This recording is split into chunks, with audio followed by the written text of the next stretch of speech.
I got something to show you. Hold on.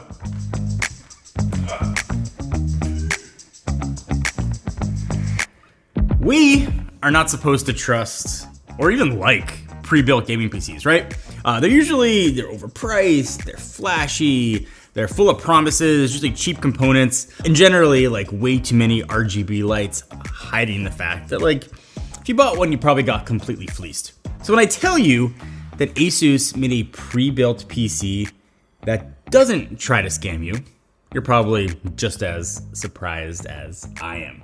So this is the ASUS ROG G700, and ASUS reached out to sponsor this video because they claimed that they had a pre-built PC that was different. So I said, sure, let's check it out.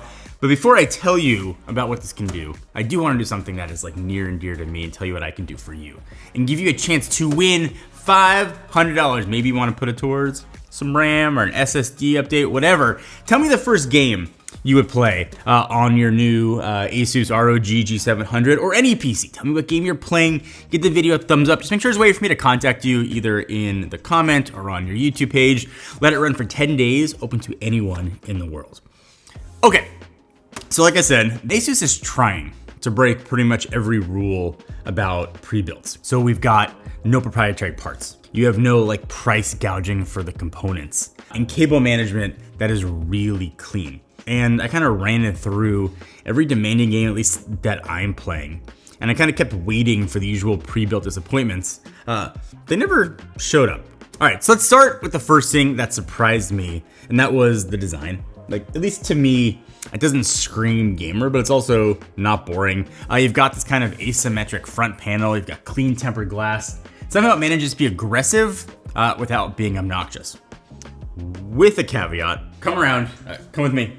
I don't know whether to call this like a mantra or a manifesto, but being unconventional is a core value of the kingdom of games.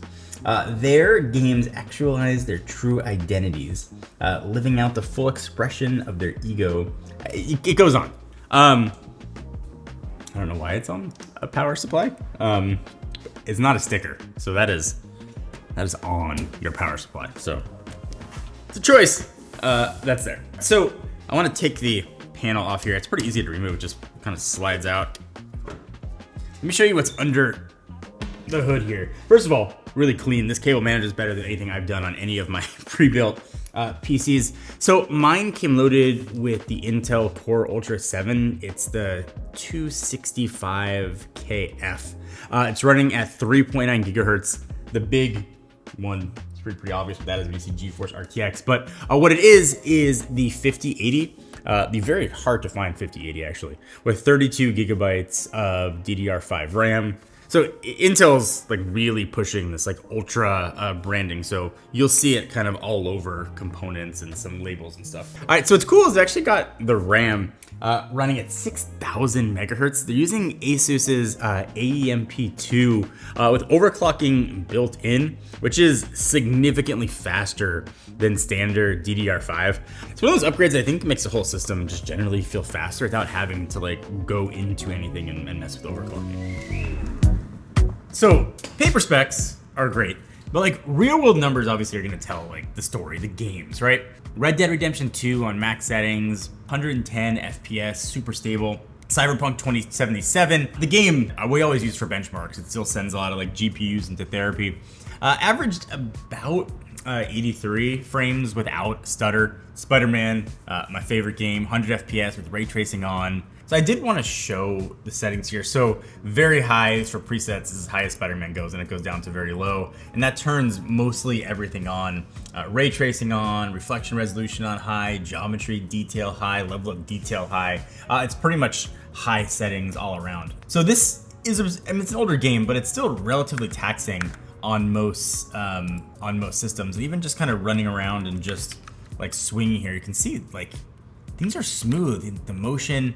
And you'd expect that on something really with the 5080, but just looking at the lights and how it's coming in, the smoothness of the swing, it's probably more of a comment too on the monitor I've got it set up with. But things just look really, really good. And also, I don't know if you can hear it, it's relatively quiet right now on the fan side. And like everybody's gonna have their own games they're gonna play, whether they're brand new or whether they're a couple years old like Spider-Man, but it handles it all. And again, at this price point and for a pre-built PC, you would expect it. But not all pre-built PCs live up to expectations. So the fact that, this can do everything on those max settings is just nice to see. All right, but this is where things got weird, but like the good kind of weird. So the RTX 5080 alone, if you can even find one, is gonna run around $1,500 to $1,600. I tried to build a pretty comparable system here, PC Part Picker. So same CPU, GPU, RAM, SSD, even a slightly cheaper power supply to get at least as close as I could. I found what the components cost in here and found something that was within $5 or $10 in PC Part Picker. And it totaled just over $2,500. ASUS, for this machine behind me, charges $2,549. So that's like paying $30-ish for someone else to do your cable management, handle the warranty, your guarantee your system's actually going to boot. I spent more money than that, sometimes on thermal paste I didn't end up using, and zip ties to make the cables not look horrible. And unlike most pre-builds, ASUS is not locking you into some weird motherboard or proprietary nonsense. Everything in this thing, and this is probably the coolest thing about it, is standard and swappable. The B860M Max Gaming AX, the board in there, regular DDR5 sticks, M2 SSD, even the PSU and fans. So if you at some point want to drop in a new GPU in 2 years, like that's easy. You need more storage, just like pop it in. I feel like switching to custom cooling, go nuts. It is your system, not theirs. And that is really rare in this space. And internally, everything is laid out well too, at least I thought.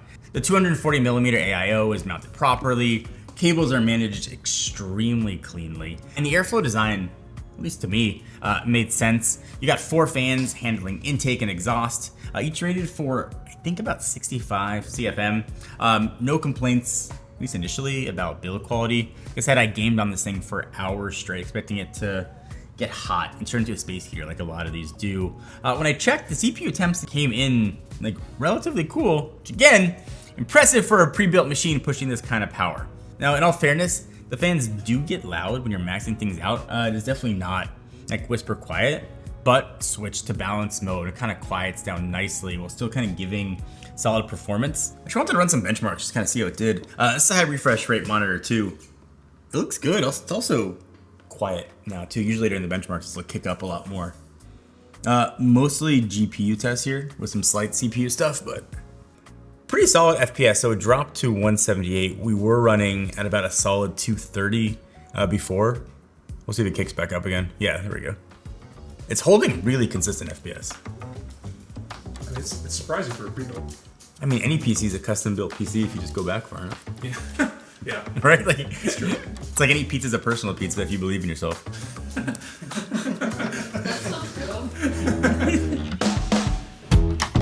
Oh, magnetic dust filter. Magnetic dust filter.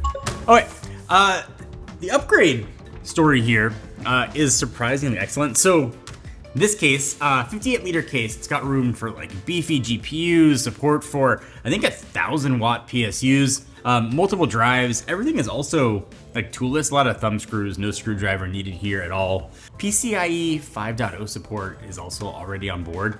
This whole thing was built like somebody actually thought about how people use desktops. Even I/O is solid. There are more USB ports than I have ever seen. Like USB-A like style ports from like regular USB 2.0 to like 20 gigabits per second. Wi-Fi 6E is here. I would have liked Wi-Fi 7, but most of us are probably just gonna plug in anyway. Everything that you'd want is here. DisplayPort on the motherboard, USB-C up front. There's kind of everything you'd expect, nothing missing. Not to say everything is perfect. The RGB, while not like full-on gamer RGB, it's still a lot. If you do want something more stealthy, you can tone it down or turn it off completely with AuraSync. But out of the box, like it's definitely got gamer-y vibes. I think it's well done. It's like tasteful RGB, but it is very like present. Customization story is also really solid too. ASUS lets you configure the systems through their website. You can pick like CPU brand and the tier you want there, GPU tier as well. even have an air versus liquid cooling option, memory amount, and the amount of storage you want to. It's more comprehensive than most pre-built configurators. I would like to have seen things like case color options down the line too. But if you don't want to mess with any of that, ASUS also sells you a bunch of really good like pre-configurations and several really big retailers too, so you've got options. And I get that, at least for this one right here, $2,549 is still a lot of money. And you should not buy this if you're only playing like smaller indie games or doing spreadsheets or just like homework. But if you do need like serious horsepower, whether you are a competitive gamer who doesn't really want any compromises, someone new to PC gaming who doesn't want to deal with like compatibility headaches, or you're doing demanding work like, I don't know, video editing, 3D rendering, this machine is like ready to rock on day one. And I thought that that was what like set it apart. It is not trying to replace the fun of building your own PC for people who just want to skip straight to the part where like everything works. And ASUS didn't just make, and I really want to drive this home, they didn't just make a good pre-built. They also made a smart one. One that feels like someone finally like listened to pre-built complaints and then did something about it. No weird lock-in, no outrageous markup, is huge.